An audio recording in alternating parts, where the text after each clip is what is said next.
Salut à tous, moi c'est Feuf, bienvenue sur ma toute première vidéo. Vous me connaissez peut-être déjà de la chaîne YouTube des frérots sur l'artisterie. Je vais vous montrer un petit peu ce que je fais moi, mes couteaux. Ça fait tout juste un an, à peine plus d'un an que j'ai commencé maintenant, que j'ai forgé ma première lame. Au début je faisais que des customs, je refaisais le manche, je faisais des petites choses sans toucher au traitement thermique, sans tout ça. Puis il y a un an, j'ai forgé ma première lame dans la forge à charbon. J'ai passé pas mal d'étapes, j'en ai foiré plein, voilà, j'ai fait plein de conneries. Au bout d'un an, j'ai investi dans cette machine là, un four de 30. Ça change la vie, la température exacte, voilà. Il me manque encore pas mal d'outils. Je travaille encore avec des outils simples comme une lameleuse pour dégrossir et la canne à poncer à la main. Et par contre maintenant grâce à ce four de 30 là je peux travailler de l'inox. Et on va partir sur une fabrication de couteaux. Donc ça sera un petit pliant démonté à friction en G10 avec des intercalaires. C'est du 14C28N et on va voir toutes les étapes de fabrication dans cette vidéo. Allez, on se retrouve tout de suite. Bon, au début, il va falloir commencer à tailler tout ça. Donc j'ai déjà mis des dessins de mon manche, des dessins de mon couteau d'ailleurs, plein de mes modèles, voilà. Donc il va falloir tailler la lame dans la part 14C28N et les deux manches dans le G10. Donc on va commencer par ça. Allez, c'est parti.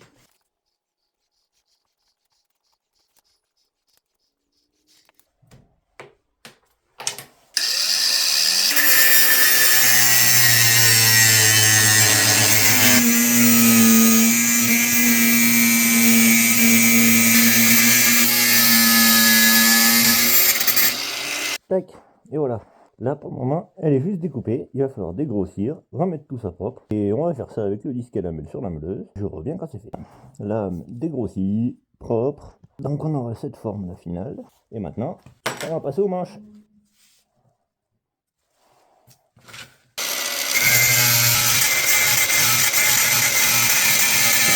Alors maintenant, on va regarder pour faire les trous, pour faire les adaptations, les tests, les montages à blanc. Et voilà. J'ai fait la marque. Je vais aller faire ça. Et après on va tester les adaptations sur le manche.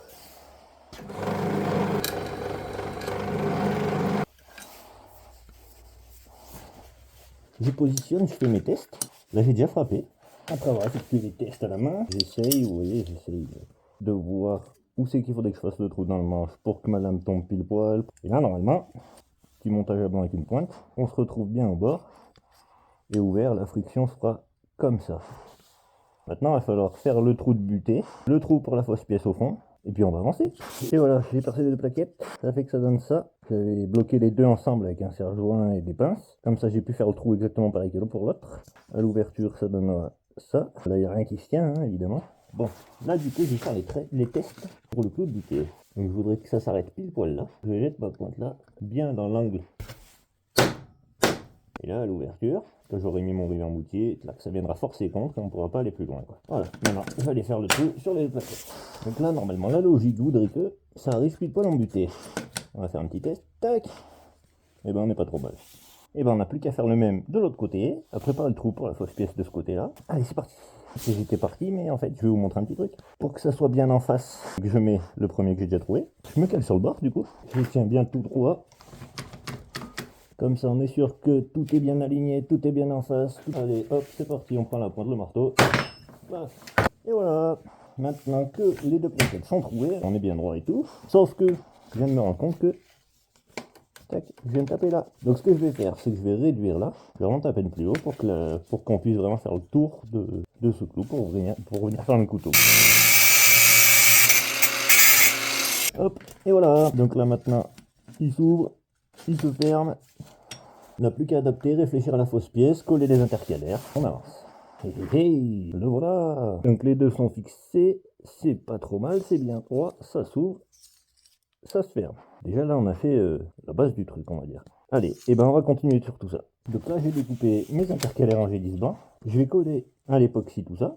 Ça va être fausse pièce noire sur intercalaire blanc et manche rouge. Donc ça fera quelque chose de ce genre là. J'ai bien mis l'époxy de partout, poncé dessous, dégraissé. Maintenant, il n'y a plus qu'à coller. Hop. Tout est bien plaqué, c'est impeccable. Deuxième. Hop. Pince. Pince. Et ben maintenant, on va attendre un bon moment que ça sèche. Pendant que le manche sèche, on va commencer à dessiner les émoutures. Je les dessine toujours à la main, moi, mes émoutures. Je sais que je me suis arrêté pile poil ici, jusqu'à là-bas. Ça veut dire que je vais faire une émouture dégressive à partir de ce niveau-là jusqu'au centre de la lame en bas. J'ai laissé un petit talon là pour faire la goutte. On va tracer le plein centre de la lame. Je remplis tout ça au marqueur. Et là, du coup, maintenant, je vais prendre mon pied à coulisses avec l'ouverture pile poil. Je vais me placer. Et je vais tracer de ce côté. Et maintenant, dans l'autre sens. Et je trace. Et maintenant, je sais pas si on va réussir à voir. Le trait est en plein centre tout le long. Du coup, je vais descendre des deux côtés avec la meuleuse. En m'arrêtant un petit peu autour du trait. Et voilà. Allez, c'est parti. J'essaye toujours de garder le plus le même angle possible.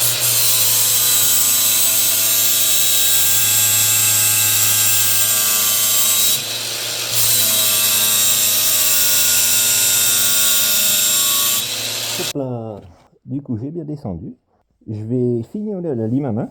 Je vais faire la goutte. Et déjà, on aura bien avancé. Je sais pas si on voit bien. J'essaye vraiment de faire le trait qu'on pourrait faire avec un backstamp quand même. Moi, je le fais à la lime à main.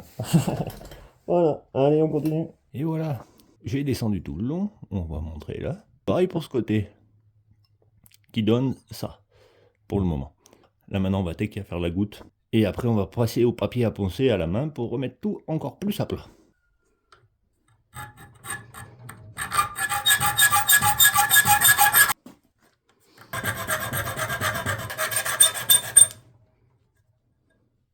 Et voilà.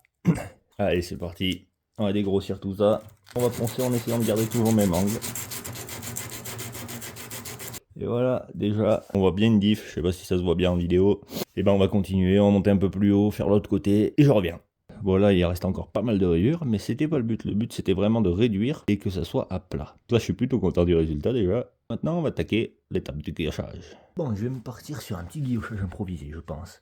Je vais commencer par faire un petit trait.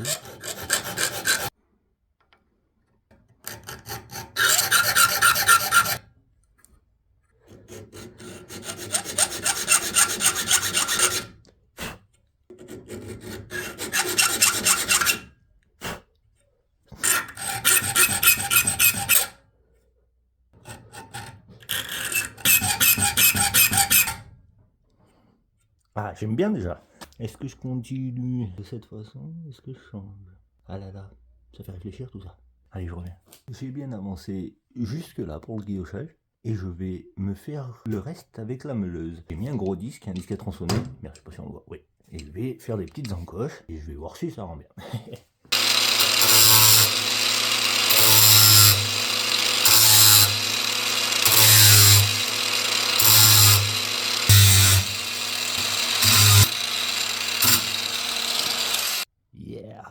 Du coup, j'aurais plus qu'à faire un petit truc par le dessus pour que ça fasse un effet pierre un peu, un effet rock. J'aime bien. Donc le petit guillochage. Je pense que quand tout sera poncé, ça rendra vraiment pas mal. Là, je vais repasser à la canne à poncer à la main, remettre tout, essayer de remettre tout propre. Et on se rapprochera de la fin de la lame. Et on va passer au traitement thermique après pour elle. Voilà. Hop là. Je suis monté grinçant, tout le long, tout bien propre. Et la finition de lame, j'hésite encore. Ça, on verra plus tard. Ça a bien pris, la colle a bien pris, tout est bien à plat. Et ben on va en dégrossir, on va enlever un peu tout ça. Bon voilà, etc. Peaufiner la Dremel, remettre tout bien propre, les coups de meuleuse de la découpe du manche. Allez, à tout de suite. Hop, j'ai percé mes intercalaires, je vais mettre les pointes et je vais tout faire à la Dremel. Comme ça, ils vont bien être pareils, tout et tout. Tadam! Tout est propre, tout est lisse, c'est impeccable. Ben maintenant, on va les casser les bords avec la meuleuse et le disque à lamelle. Et on repart à la main au papier à poncer pour arrondir tout ça.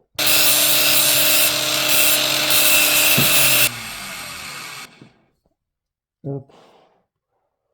Et maintenant, va falloir travailler à la main. Bon, j'ai bien avancé sur le manche, tout est propre, tout est droit. Bon, je suis quand même bien content. Allez, on continue. On va prendre les mesures pour la fausse pièce maintenant. Et la fausse pièce, elle va venir jusque là. Donc, il faudrait qu'elle fasse 8 cm 5. Une fausse pièce là, 8 cm 5. J'ai fait ma marque. Je voudrais que descendre jusque là. Le crayon, je veux qu'il parte de là et que ça remonte au moins jusque là. Et qu'on reparte jusqu'au fond, jusqu'au trait que j'ai fait. Maintenant, découper cette pièce x2, parce que ma lame fait 2 mm, donc il faut qu'elle puisse rentrer. Hop là, les deux pièces similaires. Maintenant, on va les assembler ensemble. Colle époxy, les préparer, faire le trou. Le collage des fausses pièces. Ça, poubelle. Alors, la fausse pièce est bien collée. Et pendant ce temps-là, je suis monté au 120 sur le manche. Maintenant, on va dégrossir tout mettre bien propre. Après, préparer pour faire le trou et qu'elle s'emboîte bien comme il faut à cet endroit-là. Et voilà. Allez, on continue. Tac.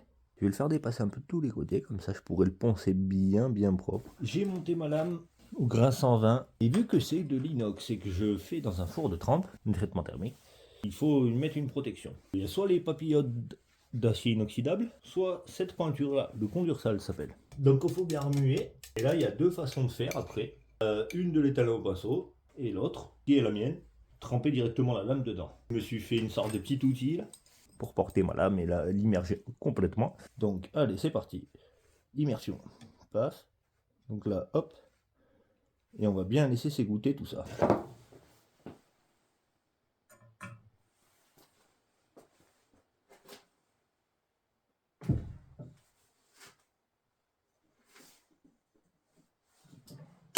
Et maintenant, on va lancer le chrono à partir du moment où le four sera remonté à température. On est à 1 degré de la température. Du coup, quand ça l'aura passé, je lance un chrono et je vais essayer de faire le temps de maintien le plus proche possible de ce qui est marqué sur la fiche technique. Tac.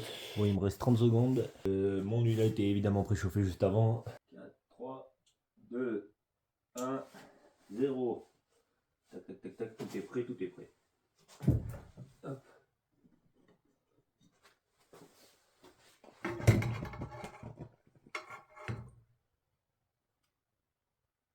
La lame est très belle.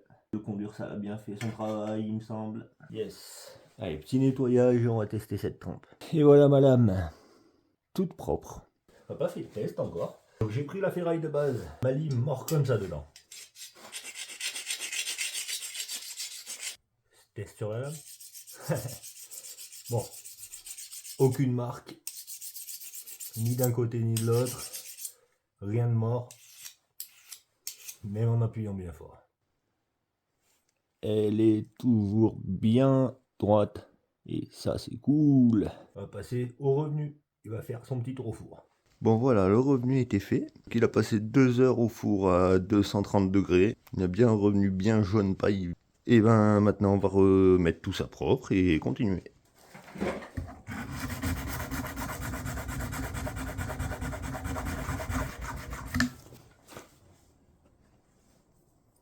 Et voilà, donc là je suis monté jusqu'au 2000. J'ai redescendu bien propre les moutures. Il va aller faire son petit tour. Je vais le dégraisser d'abord. Il va aller faire son petit tour dans le perchlorure de fer après. Je vais lui faire une finition stonewash pour aller avec les marques que j'ai fait.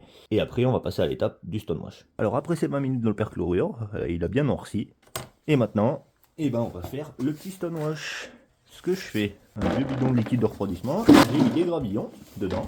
Ce que je fais, c'est que je tartine de LD40 d'un côté, je jette la lame, je referme mon bidon, et après,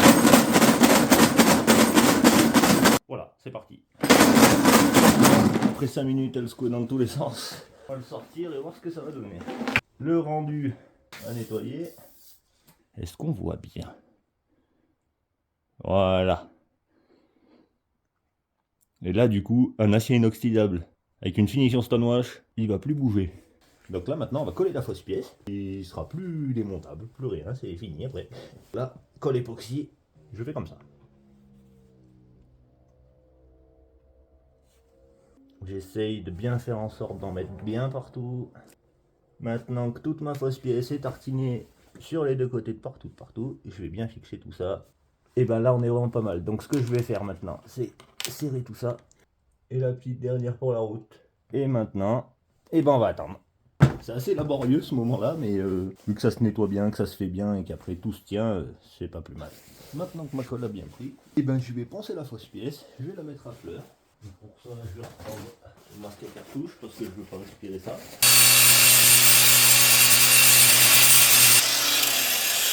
Donc là déjà c'est bien dégrossi.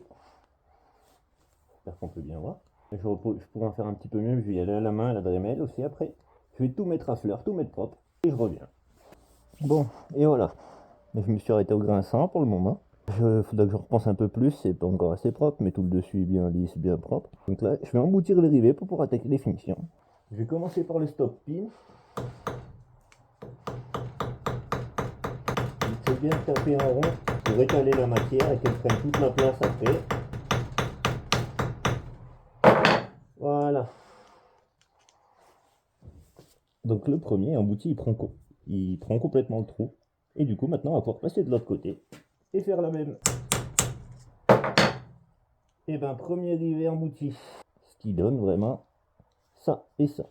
Maintenant, on va passer à celui à l'arrière. Donc il va être pareil, le même principe que le premier. Et celui de la lame, il y aura 2 rondelles après. Les 2 petites rondelles laiton là. Je vais emboutir la matière sur les rondelles. À l'usage, après, s'il devient trop souple ou trop dur, en fonction, et ben on l'ouvre plusieurs fois pour qu'il s'assouplisse, ou on le tape pour qu'il devienne très dur.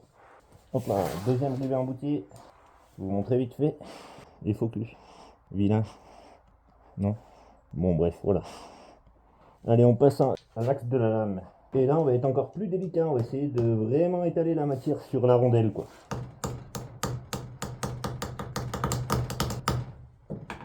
Ah, et ben voilà. Comme vous pouvez le voir, ça se dépose directement, parfaitement dessus. Mais c'est un truc de fou ce focus. Et c'est reparti. Donc là, on a déjà un couteau qui est fonctionnel. Les rivets ont été emboutis, bien propres. La fausse pièce. Et l'ouverture, elle est très dure là, du coup. Un peu trop dur pour le moment, il va falloir qu'il serve un petit peu. Clac. Et voilà. Tac. Et maintenant, on va passer aux finitions. Un rond, que la prise en main soit bien potable. Mais déjà là, c'est presque propre. Hein. Hop là, bon, je l'ai redesserré parce que là, il était beaucoup trop dur. Donc, tac. Déjà, il est fonctionnel. Il s'ouvre. Clac. Et il se ferme. Clac. Et ça ne touche pas. Maintenant, on va tout arrondir, tout mettre bien propre, révéler le guillochage.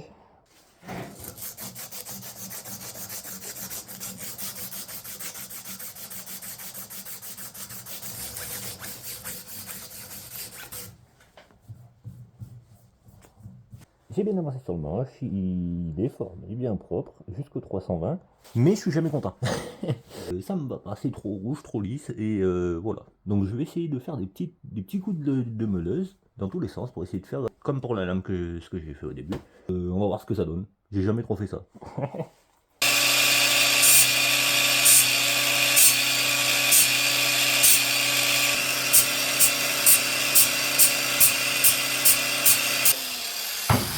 Je trouve que c'est une super bonne idée.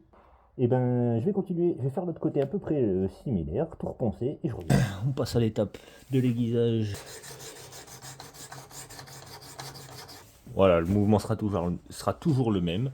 Je vais juste changer de pierre, je vais monter jusqu'à la pierre 10 000, après un petit coup au cuir. La pierre à 10 000 est passée. Côté comme de l'autre. On va passer un petit coup au cuir. En essayant toujours de garder le même angle aussi, si c'est possible, c'est toujours mieux.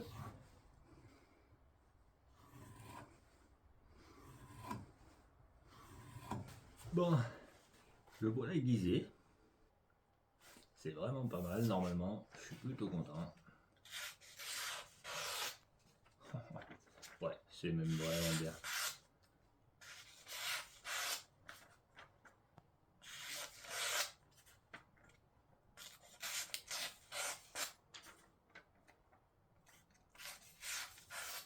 Tac. Je vous aurais montré toutes les étapes un peu de la fabrication de mes couteaux. Donc, comme vous avez pu le voir, du coup, moi je suis pas forgeron. Ma méthode, c'est le stock removal. Je découpe la matière, je lui fais des traitements thermiques, je fais des adaptations. Par contre, comme quoi, hein, on n'est pas obligé d'avoir le matériel professionnel pour arriver à quelque chose de vraiment potable. Franchement, je suis de plus en plus content. Par contre, il a fallu de l'expérience et beaucoup de ratés pour en arriver là. Je vais vous laisser sur des jolis plans du couteau. J'espère que cette vidéo vous aura plu. N'hésitez pas à me dire ce que vous en pensez en commentaire. Et likez, abonnez-vous, ça fera plaisir. On se revoit pour la prochaine vidéo. Allez.